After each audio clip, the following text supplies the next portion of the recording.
Vamos a comenzar. Estábamos en la época de los zares de Rusia. Vamos a ver el tema. Estábamos en la época de los zares de Rusia y de todos los pogroms que estaban sucediendo con los zares de Rusia. Rusia era Ucrania, también parte de Polonia. Todo lo que era Ucrania pertenecía a Rusia, no como ahora que es Ucrania. Y había muchas persecuciones antisemitas. De por sí Ucrania fue siempre el número uno, país número uno antisemita. Ucrania, número uno. Rusia no se queda atrás, pero Ucrania fue número uno. Entonces, cuando empezaron a haber muchos problemas, por eso vimos también en las clases anteriores que ya después de lo de Dreyfus y todo lo que había pasado en Francia, también Teodoro Herz, él había empezado a ver a un lugar, cuando vieron que toda la solución que ellos pensaban, que siempre la Escalá pensó que la solución al antisemitismo era la asimilación, y cuando vieron que esa no era la solución, por más que se asimilaron, salió peor todavía, sino que había más antisemitismo que antes. ¿Por qué? Porque justamente Dreyfus, que era un capitán del ejército, era totalmente un judío asimilado, y con todo eso el antisemitismo contra él y contra todos los judíos estaba muy fuerte. Y en Francia, que en Francia era el país más liberal, Francia era el país donde Napoleón ya había dictado la emancipación. Entonces, supuestamente, Francia era el país más liberal. Los demás todavía quizás estaban un poco en la Edad Media. Pero con todo eso, el antisemitismo seguía muy fuerte. Entonces, vieron que no era la solución y empezaron a ver un lugar, como vimos en la clase pasada, para establecer al pueblo de Israel. En principio era Argentina. Habíamos dicho que una de las posibilidades. ¿Por qué era Argentina? Justamente por la clase de hoy. Porque ya en Argentina había una colonización, ya había judíos que habían llegado. Ahora vamos a ver la historia de esos judíos. Entonces esa era la posibilidad, ya que había judíos ahí que habían llegado de Rusia, de Podolia, Ucrania, entonces de Moldavia, de todos esos países. Entonces era la posibilidad de también hacerlo ahí, pero después salió otra posibilidad de establecer Eretz Israel en Uganda, porque Uganda era una colonia inglesa. Entonces los ingleses, que eran los que dominaban en Palestina, en lo que es Eretz Israel, le habían ofrecido esa colonia ahí en Uganda, establecerse ahí. Pero después, al final murió Teodoro Herz y decidieron todos los delegados judíos que no, que tiene que ser ahí, en Eretz Israel, en lo que era Palestina. Entonces, ¿pero qué pasaba? ¿Por qué había una posibilidad de también ir a Argentina? Porque lo que dijimos, y es lo que vamos a ver. En 1889, estamos hablando siglo XIX, todavía desde 1889, pero ya había Yehudim todavía antes. Resulta que empezaron a llegar familias a la Argentina. Argentina es el país del fin del mundo. O sea, no hay más. Después ya, no sigue más. Los barcos llegaban después vamos a ver que de Siria. ¿Por qué primero llegaron a Argentina? Y después llegaron, la segunda generación llegó a México. Porque los barcos salían de Siria, los primeros que salieron, y iban con el barco hasta donde iban bajando, llegando, hasta que llegaba a Argentina. Decían, bueno, acá se tienen que bajar, ya no hay más, acá ya regresamos, el barco regresa otra vez a Francia, a Marsella, y después de ahí a Siria. Entonces se bajaban, no había nada, ya no había otro país. Era el último país después de todo el viaje. Entonces, resulta que habían llegado 136 familias provenientes de las aldeas en todos los que son los shtetls, ¿no? Aldeas en Rusia, en Polonia, en Podolia, que era Ucrania. Eran aproximadamente casi 850 personas que habían llegado de repente a un lugar desconocido. Y se juntaron eran 130 familias que habían emigrado de lo que es la Rusia zarista. Ellos decidieron, ¿por qué se fueron? ¿Por qué se fueron? ¿Qué pasó? ¿Por qué se fueron a ese lugar? Porque era la mejor manera de escaparse de todo ese régimen zarista que estaban sometidos los judíos constantemente a prácticas abusivas.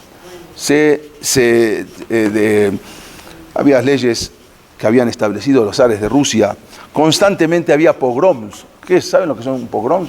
Pogroms es disturbios. Llegaban los gentiles, entraban al barrio judío, rompían todo, robaban, violaban, mataban y se iban. Así, de repente, de la nada. Ahora, imagínense, no había policía, porque la misma policía era del zar ruso, y el zar prácticamente no le interesaba nada contra los judíos. Entonces, las leyes que habían establecido, no solamente eso, había leyes que los judíos no se podían establecer, o sea, tenían que quedarse no podían establecerse en zonas rurales, tenían que estar controlados como en un gueto.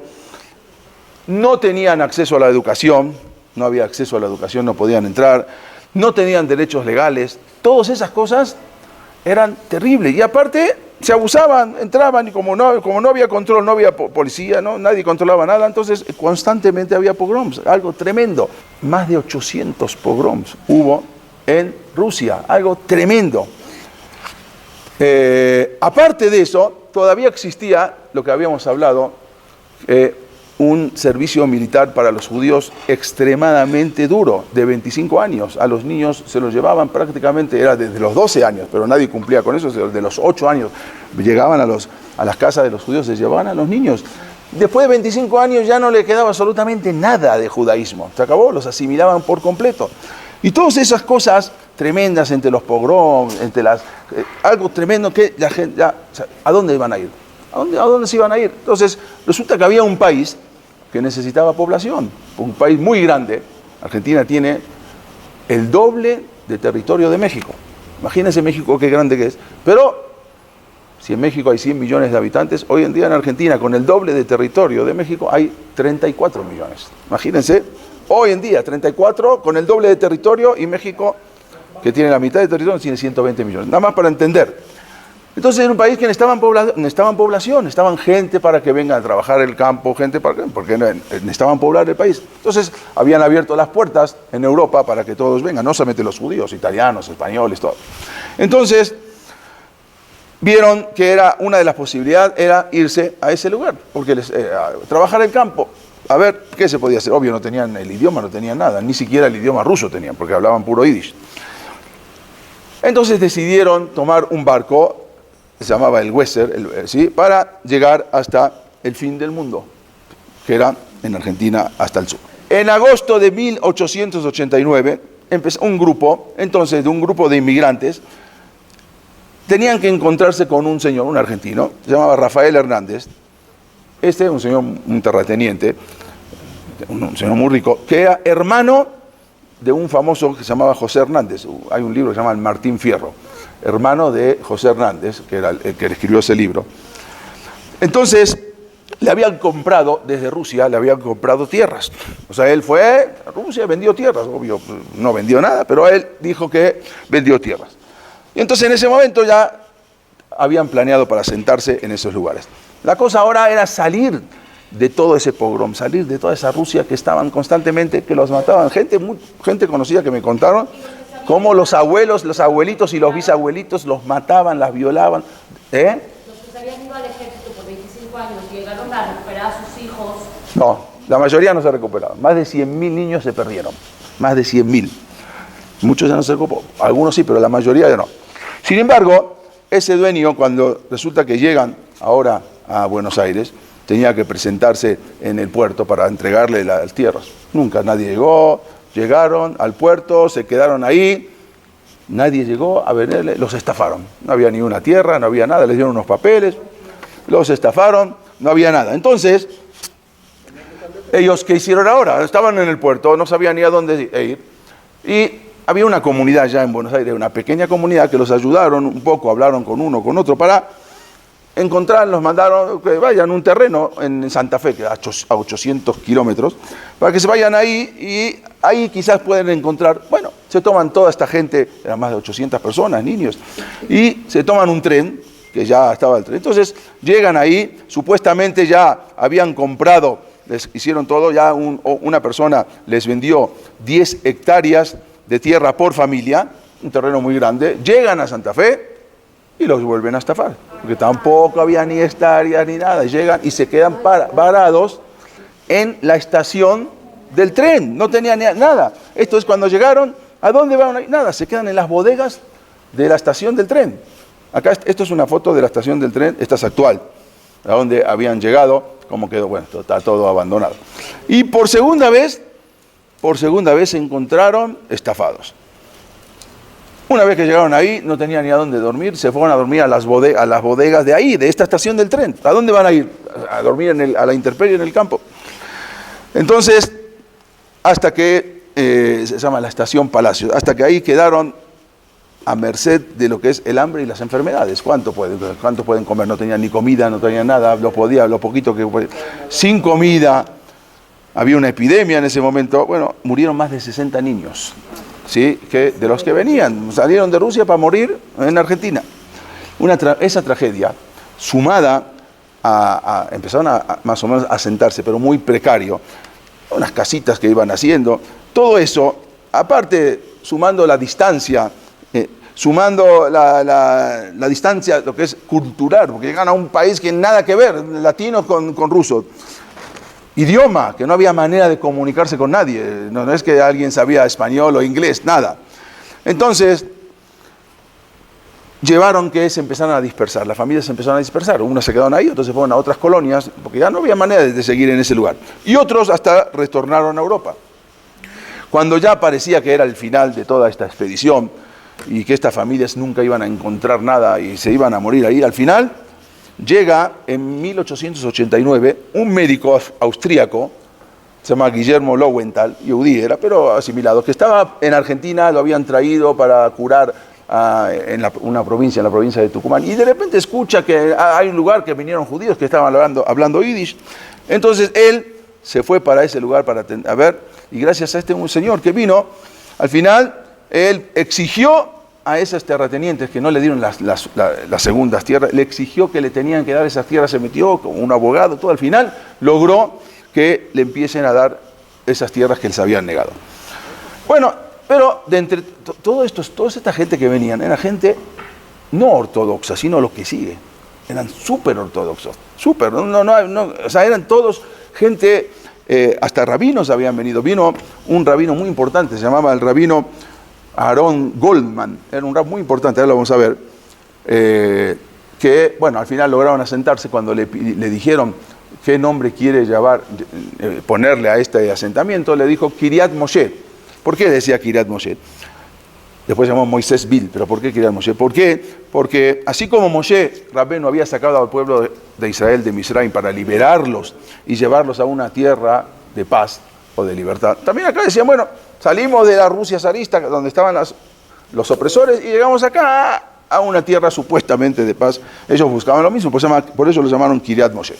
Entonces luego este médico se dirigió a París para hablar con el rabino y explicar, y se encontró con un multimillonario judío que se llamaba Maurice Hirsch, el barón de Hirsch. Él había hecho las vías del tren de París y de Rusia, de muchos lugares, o sea, era un judío, un yudí muy, muy rico, y no era tan ortodoxo, pero muy rico, y él era filántropo, él donaba mucho. Entonces al final él le contó, él tenía un hijo que había fallecido, y cuando le contaron la historia de todos estos niños que fallecieron ahí, más de 60 niños, y cómo estaban desamparados, decidió adueñarse de la situación, adoptar a toda esta comunidad, y por lo tanto él, conmovido por todo este relato, todo lo que pasó, él y formó una empresa, Jewish Community Association.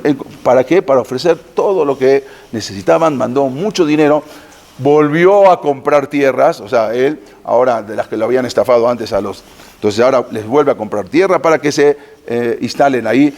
Mientras todos, esto por ejemplo estas fotos son fotos reales que estaban ahí, todos asentados en un lugar, no sabían ni a dónde llegaban, con niños. Entonces, eso fue que empezaron a llegar, y cada vez más. Después que este varón Hirsch, él compró tierras, siguieron llegando más y más y más, incluso hasta la Segunda Guerra Mundial, cuando antes de la Segunda Guerra Mundial se escapaban del nazismo, también siguió llegando gente a esos lugares. No es en Buenos Aires, es a 800 kilómetros de Buenos Aires. Bueno, y se la conoció, luego se le puso como la Jerusalén argentina, así le decían. En ese momento había 5.000 Yehudim, 5.000 judíos que ya empezaron a llegar de a poco, empezaron 800, pero fueron llegando, muchos se fueron multiplicando, abrieron Betacnesiot, vamos a ver, incluso había una canción popular que cantaban ahí, había un teatro y todo, y decían, los llamaban a Moisésville como el pequeño estado judío dentro de la Argentina, donde el médico, el panadero, el cartero y hasta el policía eran judíos. Así, era una canción que contaban. Bueno, pero vamos a entrar un poco en esta historia. Los miles de judíos que venían de Ucrania, de Podolia, hoy en día es parte de Ucrania, Besarabia, de Rumania, de Rusia, de muchos lugares de la Europa oriental, huían, como dijimos, de todos los pogroms, de las ciudades, de los regímenes, de los zares, que les habían prohibido todos los trabajos. Los zares le prohibieron todos los trabajos a los judíos. Esto no puedes hacer, lo único que puedes hacer es comerciar con ropa usada, no con ropa nueva. Y algunas cosas también, pero casi todo no podían hacer. Incluso no se podían dedicar al campo tampoco. O sea, al campo, ni a eso, ninguna profesión. Entonces, como dijimos, llegaron los judíos a establecerse a esos lugares, no encontraron nada, los estafaron, pero al final ellos decían como la tierra prometida, la llamaban. Los primeros pobladores, dijimos, llegaron a Moisésville. Al principio ni siquiera los dejaron desembarcar, o sea, los mismos, el director de inmigración no quería que desembarquen, tuvieron que meterse desde Europa y desde Argentina también, y al final empezaron como dijimos, empezaron a establecerse en esos lugares, gracias a, como dijimos, Barón Mauricio de Hirsch, fundador de la colonia esta. Esto incluso es los papeles que le habían dado, pero al final después los estafaron, las escrituras de todo esto, que al final era todo mentira. Pero empezaron cuando en el momento más difícil, ahí empezaron a agarrar unas tierras, empezaron a trabajar la tierra y empezaron a trabajar en el campo, de leche, de queso, de todo lo que se podía levantar, y el judío es así, siempre de la nada va a levantar. Se empezaron a instalar en diferentes provincias.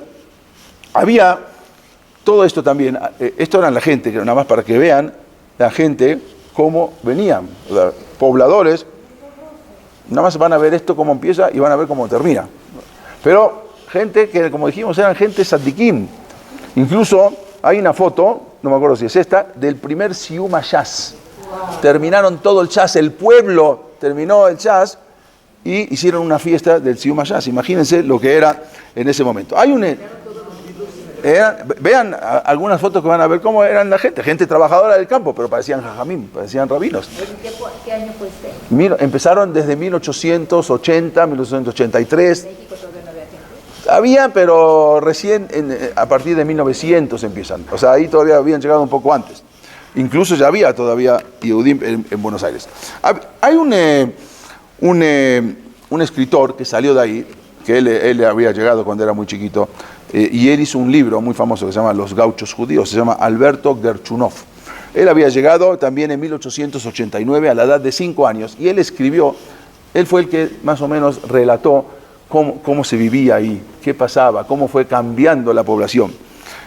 Él también era perteneciente a una familia que se había escapado por las persecuciones zaristas desde muy pequeño, y él había escuchado también de la boca de su padre cómo los relatos, él tenía 5 años, pero había cómo se instalaron, y entonces él lo transcribió en un libro, se llama Los Gauchos Judíos, Alberto Gerchunov, ahora lo van a ver.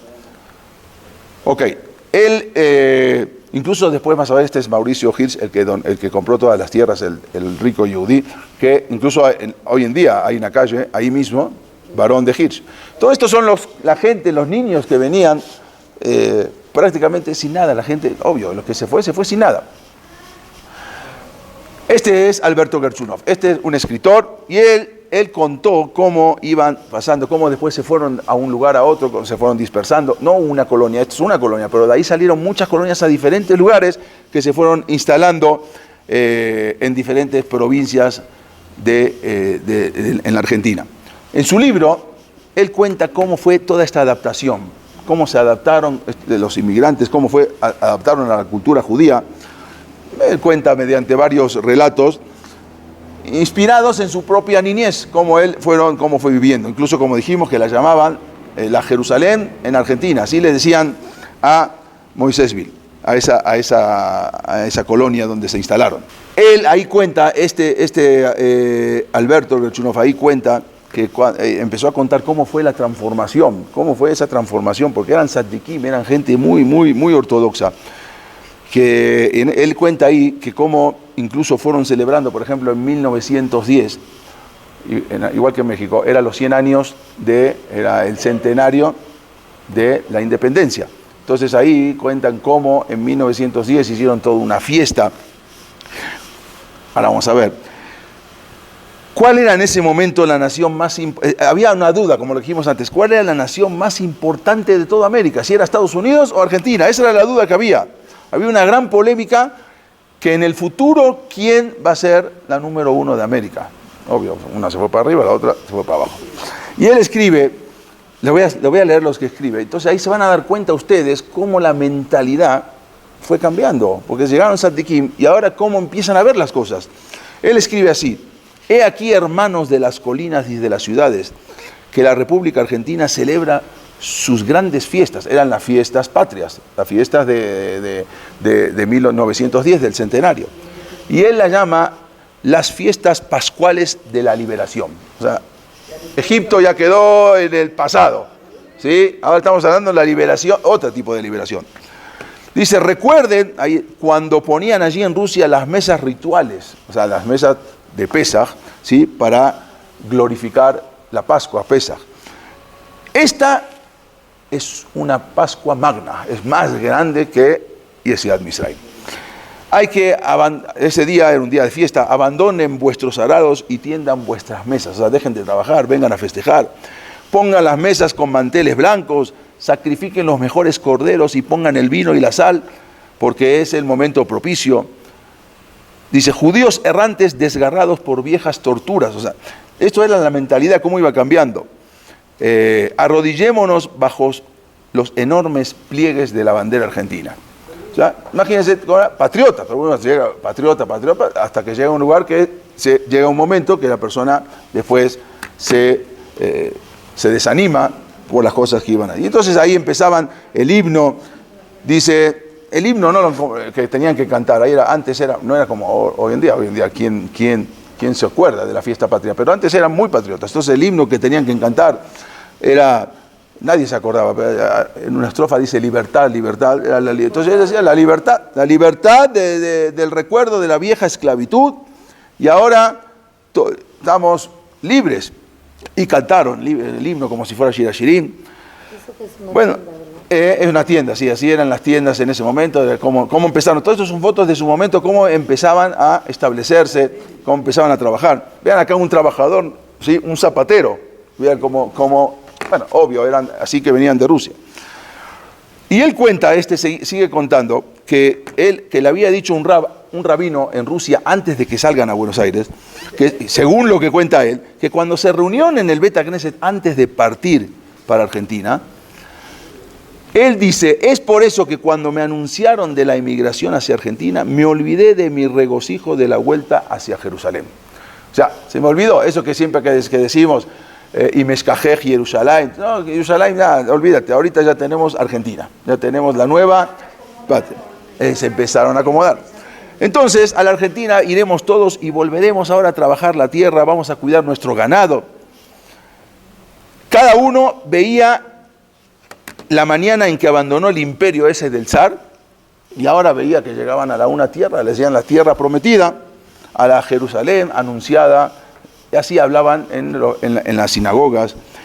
Y él decía, ojalá, este mismo Alberto Gorchunov, ojalá yo en mi vejez pueda llegar a besar esta tierra y bendecir bajo los cielos a los hijos de nuestros hijos. Imagínense, él decía, aprendí a amar el cielo argentino y mi alma se impresionó con el espíritu de la tierra. Imagínense cómo empezaron ahora aparentemente a ser muy patriotas, más de lo que se podía hacer. Paradójicamente, hubo también asesinatos en ese lugar. Y al papá de este Gerchunov también lo mataron por ser judío. O sea, lo que ellos llegaban al principio con toda la emoción, llegamos a una tierra, empezaron a ver también problemas, hubo muchos asesinatos. Cuando se fundó este pueblo, el pueblo de Moisesville, el Rab Aaron Goldman, era un Rab muy, muy importante. El Rab Aaron Goldman, acá lo vemos, había venido también. Él se escribía carta con el Hafez Haim. O sea, no era cualquier Rab. Él mandaba cartas y con el Rab, también con el Rab el Hanan Spector, que en Kovno, en Lituania, con los grandes rabinos, él se mandaban, que se conservan todavía cartas de alajot, cómo era la alajá, cómo tenían que hacer, porque acá no se puede pedir todo el año Mashiva Ruach, porque en Argentina llueve siempre. Bueno, entonces había muchas cartas que habían escrito en un rab muy, muy grande, y él se encargó también de ordenar a los judíos este Rab Aaron Goldman. Acá es una de las cartas que él mandó al Rab el Hanan Spector, en un rab muy importante en Lituania. Pero después se empezaron incluso era en ese momento, aún los gentiles, los goim, le respetaban tanto que cerraban el día de Kippur. El día de Kippur, aún los goim cerraban. Imagínense, en respeto en ese momento. Pero desgraciadamente también hubo muchos asesinatos, hubo 22 asesinatos a jóvenes, a niños que les querían a veces robar. Aquí tengo los nombres de los que asesinaron, no viene al caso. Este es el Kever, la Matzebá de el Rabbi Aaron Goldman. Hubo unos que, por ejemplo, fueron asesinados para robarles. Hubo el administrador, se llamaba Noah Horowitz, él era el administrador de la colonia, fue degollado porque le querían robar sus zapatos. Imagínense, o sea, sufrían, o sea, ellos pensaban que ahora venimos a la tierra de la libertad, a la tierra de la paz, pero no fue tan fácil. Otros 4 jóvenes también, que acá tengo, también fueron asesinados también para robarles. El Hazán también se llamaba Pinchas Feynman, también el padre también de Gerchunov, de este escritor, también fue apuñalado por un borracho. Y así eran problemas que eran constantemente. En una ocasión entraron a una tienda y mataron a toda la familia Weissman. Era en 1897, estaba el dueño de la tienda de abarrotes generales, se llamaba Yosef, también su esposa y sus 4 hijos, el más pequeño de 22 días. Y a todos hacían para robarle la tienda de abarrotes. O sea, veían, esto le vamos a robar, nadie los defendía. Una joven, vamos a ver más adelante, de 19 años, se llamaba Miriam Alixenister. Bueno, era la jovencita más buscada también en Moisesville, también la mataron. Pero todo esto, vamos a ver cómo se empezó a transformar. Vean un poco cómo llegaban. Estos eran jajamín grandes que habían llegado. Y a veces no eran jajamín, eran personas normales. Y había muchos jajamín grandes.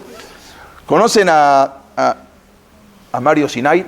Mario Sinai es una persona que él es un guía, especialmente de Polonia, fue más de 100 veces, seguramente muchos lo conocen. Este es el bisabuelo de Mario Sinai. Vean lo que es. Y una vez le dije, vea lo que es tu bisabuelo y vea dónde terminaste tú, ¿qué pasó? Venía de Rusia. También, el Rabbi Mordejai Rubén Sinai. Talmidei Jajamim eran grandísimos, el bisabuelo de Mario Sinai. Bueno, entonces, o el tátaro, creo que el bisabuelo.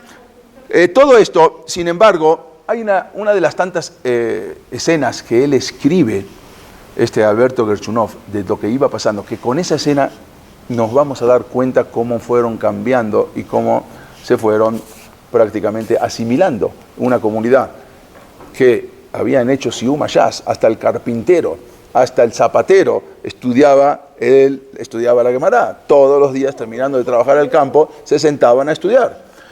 Y toda esa comunidad tan grande, vamos a ver con esto uno de los relatos que nos vamos a dar cuenta de lo que sucedió, para que entendamos un poco cómo estaba la cosa.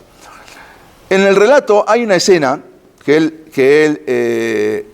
y este que escribe, incluso toda esta escena no la ve como una destrucción, lo ve como una cosa importante. Hay una escena en la que se relata que sucedió un día de Shabbat. Esto, para que vean, son los Beta Knesiot. Ahora, bueno, fue renovado hoy en día. Había varias sinagogas chiquitas, había Bet Midrash también. Y esto era la gente normal. Acá vemos cómo estaban. Esto es Moisés Vid. Esto es la gente normal. O sea, así habían llegado. Y esto quizás no es un rabino. Esta era una persona que trabajaba al campo. Vean cómo la gente... Vivían a 800 kilómetros de la capital. Sí, exactamente. Estos son gente de ahí, gente de cómo habían llegado, rabinos, y quizás algunos no eran tan rabinos, pero eran gente normal. Y así habían llegado de Rusia, de Polonia, de todos estos lugares, como dijimos. Esto era en el Bet HaMidrash. Esto era cuando estudiaban. Después de trabajar, iban a estudiar todos al Bet HaMidrash. No había otro lado. No había a dónde ir. Estas son algunas de las sinagogas. Esta es en otra colonia, se llama Colonia Carmel. Vamos a ver, esta es una escuela, se llama Yahadut. Varias escuelas, e incluso también había un teatro de Moisésville, después hicieron un teatro. Esto es lo que quedó, como quedó ahora. Pero nada más para que entiendan un poco esa escena que les voy a contar ahora. Él escribe algo que sucedió un día de Shabbat, donde una abuela estaba limpiándole el pelo a su nieta, una tarde de Shabbat. Imagínense, y ahí también había Jacobo, había un gaucho, digamos, un muchacho Jacobo, que él estaba profanando Shabbat. No existía alguien que profane Shabbat. No había manera, no entraba en la cabeza alguien que profane Shabbat. Y estaba profanando Shabbat porque ¿qué estaba haciendo? Estaba preparando, estaba alistando a su caballo para salir en la noche.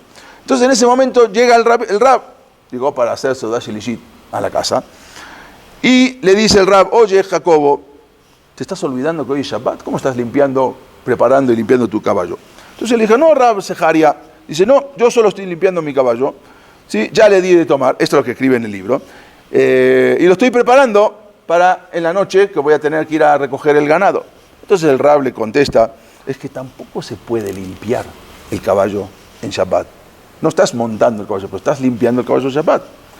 Y en ese momento, en la misma escena, está la esposa del rab, doña Raquel, que le estaba limpiando la cabeza, como dijimos, a su nieta. Y en ese momento dice doña Raquel: déjalo. Le dice al esposo: déjalo al rabino, déjalo a ese gaucho. Él no sabe ni lo que contestar. ¿Acaso no ves cómo viene vestido? No viene vestido de Shabbat, viene vestido de gaucho. Mientras que cuando va al Bet HaKnesset se queda callado y ni siquiera sabe rezar. Él es mi nieto, fue educado por mi hijo era el Chojet, dice la señora. Y él ni siquiera sabe rezar. O sea, nada más para entender, el abuelo, Chojet, y el nieto ya no sabe ni rezar. Había escuela, pero se empezaron a abrir. O sea, esto es una escena, así era para entender qué es lo que estaba sucediendo. Fue educado por mi hijo el Chojet y no sabe ni rezar. Así son, le dijo la señora Raquel. A propósito, ¿escuchó usted de la nueva noticia? Le dice la señora Raquel al rabino. No escuché nada. ¿Cómo? ¿No escuchó que la Miriam, la más guapa de todo el pueblo? ¿Se acuerdan de esta Miriam? ¿Qué le pasó? No me contó. Dice: ¿cómo no le contó el rabino a Abraham? Esa muchacha Miriam, una muchacha sinvergüenza. Dice: esta mañana hasta el papá no fue al Bet HaKnesset de la vergüenza. El papá era el Baal Coré, el que leía el Sefer Torah. De la vergüenza de su hija no se presentó al Bet HaKnesset. Pero luego supimos lo que sucedió. ¿Qué sucedió? Se escapó con un goy. Miriam, una muchacha, la más guapa de todo el pueblo, se escapó. Entonces se metió, esto es el diálogo que cuenta ahí en el libro, se metió en el diálogo Jacobo. ¿A quién se refieren al goy? A don Remigio, así se llama, ¿sí? Es un mozo muy guapo, es un joven muy guapo. Él me enseñó a domar el caballo, él me enseñó. ¿Por qué hablan mal de él? Lo ve rabino, le dice la señora. Es un renegado este muchacho. O sea, hasta está autorizando de que se vaya Miriam con un goy. Y entonces el rab dijo: ya lo preveíamos todo esto que iba a suceder, ya sabíamos que iba a suceder esto. Bueno, este fue también los crímenes también que hubo en Moisésville. Y hay diarios, periódicos de la época, de los crímenes de las familias, cómo mataron a muchos de la familia de esto. Bueno, esto es lo que escribe Albert Gerchunov. Y ahí está la señora, bueno, como hablaban la señora con el rabino, con el muchacho, y cómo se la llevaron. A esa muchacha, ¿saben? El rabino dice, ¿saben por qué esa muchacha no me sorprende? Porque esa muchacha preparaba en Shabbat la comida. E incluso comía las gallinas que eran matadas por los empleados gentiles. Lástima, le dijo, una pérdida. Entonces, se van todos a la sinagoga, se regresan, y este Jacobo se queda en la casa, y ahí él se pone a afilar el cuchillo, y ahí termina el capítulo. O sea, es un capítulo que él escribe de lo que estaba sucediendo. Y de repente empiezan a gritar, miren, miren lo que hay allí. Todos los colonos salen del Betacneset, están gritando, ¿y qué ven? Ven a este don Remigio, que era el goy, un muchacho guapo, con Miriam atrás en el caballo, corriendo, como que volvió al pueblo para burlarse de todo el pueblo. Mira cómo yo estoy con un goy. Incluso dibujaron cómo era en ese momento, que viene a gran velocidad Miriam sentada detrás y desafiando a toda la colonia. Mire, están hablando de mí, mire, yo me voy con un gentil y no pasa nada. Con la cabellera suelta, devolvió a su gente una mirada de desafío, hecha una llama en sus ojos. Así escribe. Cuando todos vieron esto, a esta pareja fugitiva, que se iban en la distancia, y levantaban una polvareda ahí que se iban, entonces ya una neyamá más se perdió, pero esto era el principio, porque así después se fueron perdiendo todas esas neyamot, todas esas cosas, y todo ese sacrificio que se había hecho, porque cuando vinieron supuestamente para salvarse de todas esas persecuciones, desgraciadamente, ellos sí mantuvieron Satikim, pero los hijos todavía, los nietos empezaron ahora a abrir un poco, porque ya sabían hablar español, los papás no sabían hablar español, los hijos más o menos, pero los nietos ya empezaron a hablar el castellano, el español, se empezaron a relacionar, y empezaron a salir ya a las universidades, a las escuelas, y empezaron de a poco, se empezó a perder. Pasaron los años, y todas estas colonias, una que se llamaba Colonia Mauricio también, sus hijos e hijas fueron creciendo, como dijimos, ya hablaban el español, ya sus casas mejoraron, sus casas se agrandaron, empezaron a salir un poco del campo, el campo creció, había que trabajar más, empezaron a ser un poco más ricos, y de a poco se fueron relacionando con gente de otras zonas. Poco quedaba por hacer. Los hijos al final empezaron a ver otros horizontes. Y las neyamot, desgraciadamente, se empezaron a perder. De a poco, cada vez más se empezaron a perder. Y al final se perdió del todo. ¿Qué quedó hoy de ese lugar donde estaban más de 5.000 judíos, que uno solo no se le ocurría profanar el Shabbat? ¿Qué quedó hoy? No quedó nada. Nada, absolutamente nada. Algunos se fueron, quizás algunos se salvaron, pero incluso también los nietos de los grandes rabinos que había ahí. Una vez le dije a Mario Sinai, Baruch Hashem, que tú seguiste siendo judío, pero ni te pones tefilim. ¿Qué pasó? Y tu bisabuelo era el rabino principal y que se escribía con el Jafez Haim. Y así prácticamente se fueron todos, se asimilaron, fueron viendo otras cosas y desgraciadamente esas almas se fueron perdiendo. Quizás todas esas eran Gilgulim necesarias que tuvieron que venir a redimirse en Gilgul y tuvieron que llorar, y prácticamente esto eran lo que iba pasando con un ejemplo de esta muchacha, pero así pasó con varios. Incluso algo que habían hecho, como dijimos, un Siyum Hayaz, más de, en este lugar eran 5.000. Entre todos eran 30.000 judíos que habían venido. En Moisesville solamente eran 5.000, pero entre todos eran más de 30.000. Sus huellas se quedaron ahí. Las hijas de ellos se empezaron a casar con gentiles. Ya no hubo jinuj. Ese jinuj que empezó bien, pero luego prácticamente se perdió. La mayoría se perdieron, muchos se asimilaron, muchos quizás se fueron a vivir a otros países y no sabemos qué pasó, pero la mayoría se asimilaron. ¿En el transcurso de cuántos años? En el transcurso de 70 años. Prácticamente fin de 1800, de 1900, 1890, por ahí 1889. Ya después, en 100 años, ya no quedó nada. Todos esos Betacnesiot quedaron cerrados. Todas esas yeshivot ahorita son museos. Todo eso no quedó absolutamente nada. Me contó una vez, para entender a dónde llegó todo, en una ocasión, hace unos años, me contó el Rab Efraín Dines que ya todos los Bateknisiot estaban cerrados. Y él, una vez, quiso ir, fue con sus alumnos para ver los lugares. O sea, y es bonito ver a dónde vivían, dónde trabajaban en el campo, dónde vivían los Yehudim, dónde están los Bateknisiot, que quedaron todos como museos. No es que se transformaron en iglesias, están todos como museos. Y estando en el hotel, me contó él, que de repente le anuncian al Rab Dines que en el lobby lo busca una persona que viene a saludarlo. Yo, de acá de Moisésville, digo, nunca me imagino que yo tenía amigos acá, pero bueno, bajó y se encuentra con el sacerdote de Moisésville, que vino a recibirlo. Y le dijo, es un honor para nuestra comunidad vuestra presencia de un rabino. Y entonces el sacerdote, el cura, le dijo, mire, yo vengo a comunicarle que la verdad, yo, por respeto a vuestra religión, cuando hay un esped, cuando muere alguno de los judíos, y la verdad que no hay quien vaya a hablar, y a mí me contratan para hablar. Entonces yo tengo que hablar, yo soy el que hace el esped.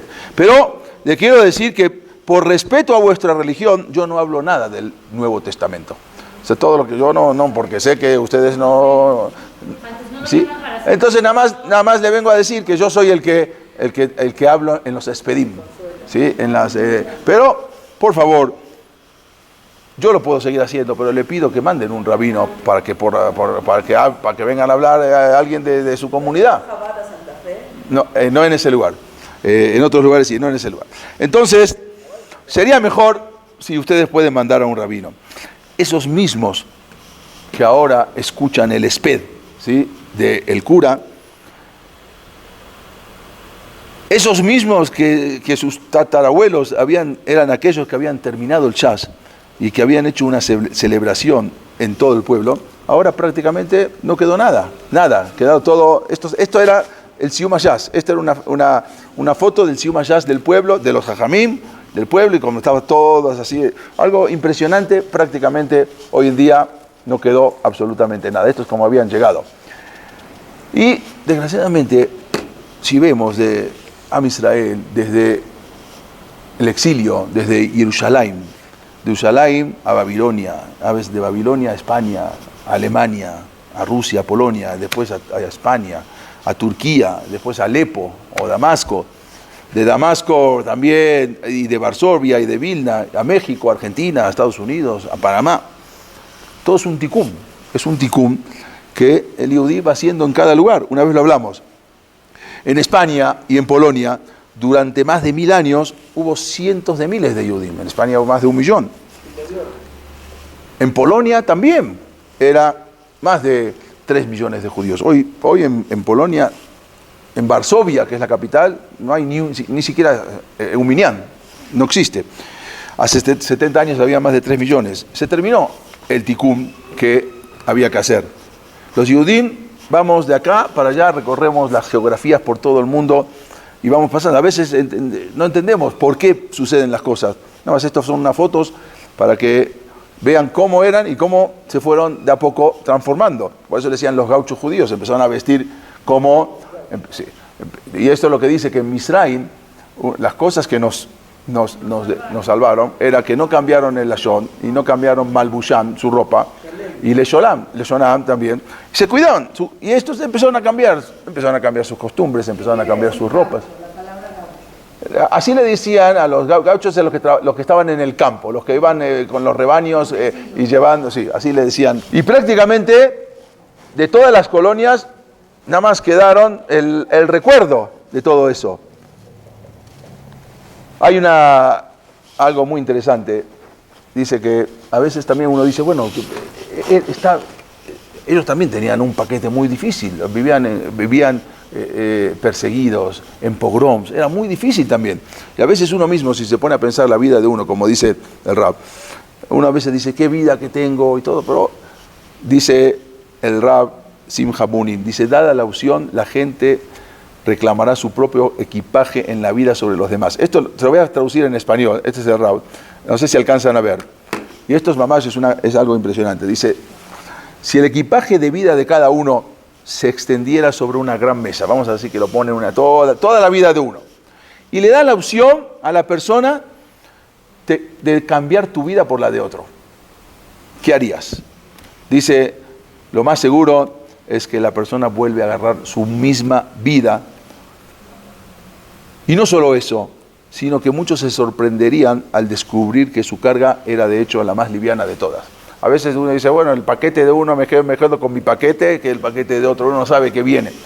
Y era difícil, es difícil la vida a veces, y más ahí en Rusia, pero al final uno dice, bueno, me quedo en Rusia y después, ¿qué va a pasar? No va a pasar. No. Pero sigo siendo yudí y de repente se fue a otro lado y se perdió absolutamente todo. Una vez dijo Víctor Frank, dice, nos pueden quitar todo en la vida, menos una cosa, la libertad de elegir cómo reaccionar ante determinada situación. Eso nadie te lo quita. Él estuvo en un campo de concentración, él salió de un campo. Eso es lo que determina la calidad de vida que vivimos. A veces no se trata si somos ricos o pobres, si somos famosos o desconocidos, sanos o enfermos, lo que determina la calidad de vida, sino cómo nos relacionamos con estas realidades. ¿Qué quiere decir? ¿Qué significado le damos a la vida? ¿Qué actitud adoptamos ante ellas? ¿Qué estado de ánimo les permite? Él puede estar en la peor situación, pero una persona es todo el estado de ánimo. ¿Cómo puede trabajar en eso para salir adelante? Como siempre y como nunca, seguimos escribiendo esta larga historia. Nosotros somos parte de esta historia, de toda esta historia, que esperemos que pronto con la llegada del Mashiach cambie todo y se acabe toda esta historia que nosotros somos partícipes de lo que escribimos. Una vez estaba Víctor Frankl, él estaba en el campo de concentración y él estaba donde dormían, en la barraca. Y entonces de repente escucha que uno que está soñando ahí, uno que estaba durmiendo a su lado, y estaba soñando, pero como sonámbulo, pero gritaba, entonces de los que estaba soñando. Entonces vino uno y le dijo, ya, despiértalo, mira cómo está gritando.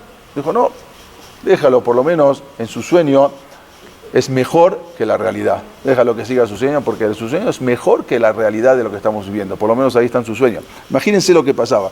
Am Israel pasó por muchas cosas. Nosotros, Baruch Hashem, porque ahora estamos en un remanso de paz de toda esta situación. Baruch Hashem, hace 70 años, casi 80 años que no se escuchan estas cosas. Pero a todos nuestros ancestros nos tocó vivir cosas muy difíciles. No porque nosotros vivíamos en Siria, estábamos mucho mejor que estos que vivían en Rusia. También había persecuciones, también había matanzas, también había acusaciones falsas. Siempre hubo. Él a veces dice, bueno, y se pregunta, ¿por qué pasan estas cosas? Nosotros no entendemos, pero tenemos que saber que todo es el camino para llegar a la Geulá. No es fácil llegar a la Geulá, a la salvación con el Mashiach. Hay que pasar, hay que superar todos los obstáculos. Baruch Hashem, Am Israel, con la emuná que nos insufló Abraham vino desde ese momento, vamos pasando todos esos obstáculos. Pues Hashem, que pronto veamos la llegada del Mashiach. Y después con esto, que se termina esta situación, vamos a ver cómo siguen en otros lados y cómo ahora empiezan a llegar, como ya lo vimos la vez pasada, las Aliot a Eretz Israel, y cómo Kosh Baruj Hu va preparando el camino antes de que venga lo que es la Shoah. Van a preparando cuando Imbiaboe sabe la Mahanea Had Beikau, veía Mahanea Nishar Lifreta. Cuando venía Esab a destruir un campamento, Boreolam ya estaba creando otro para la salvación. Kosh Baruj Hu siempre Magdim Refuah la Maká. Cuando va a venir una tragedia en algún lugar, Dios está creando la salvación en otro lugar. Boreolam ya estaba creando la salvación después de 2000 años casi en Eretz Israel, algo que nadie se esperaba, porque iba a venir algo muy fuerte. Entonces, cuando va a venir algo muy fuerte, ya tiene que estar la salida en otro lado, y es lo que Kosh Baruj Hu fue poniendo para que Am Israel nunca quede yatom, nunca quede huérfano. Esto, pues, Hashem, con la llegada del Mashiach, pues, Hashem, pronto, que terminemos con todas estas cosas y que sigamos con esta emuná fuerte en la Kosh Baruj Hu. Gracias.